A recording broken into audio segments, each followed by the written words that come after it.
حد خد صوري، حد بيبتزني، حد صورني وانا في مكان عام، حد هددني بصوري، حد دخل لي على الواتساب، حد دخل لي على الفيسبوك. كل دي اسئله جات لي الفتره اللي فاتت بخصوص قضايا الابتزاز الالكتروني، والناس اللي بتدخل لناس تبتزها بصورها او تطلب منها سواء منفعه ماديه او منفعه جنسيه.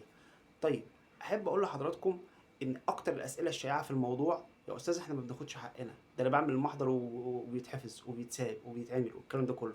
احب اقول لحضرتك ان انت اولا ما ينفعش انت تعمل المحضر وتسيبه. المحضر لما يتعمل لازم المحضر يتابع يا جماعه، سواء كان في مديريه الامن في بحث الانترنت، او بعد كده بعد ما يطلع من مديريه الامن يروح القسم، او يروح النيابه، او قبل ما يروح المحكمه الاقتصاديه، او كان هيروح المحكمه المختصه اللي هيروحها.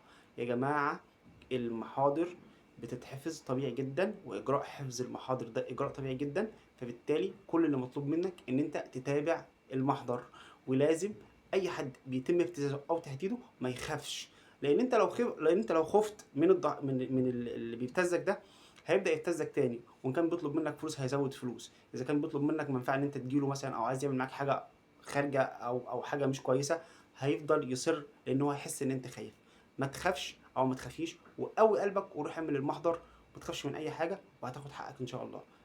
لو في حد عنده اي مشكله او استفسار في الجزئيه دي، اتفضل يكلمنا على الخاص، وان شاء الله باذن الله الى حل. فولو ولايك، واستنوني في معلومه قانونيه جديده.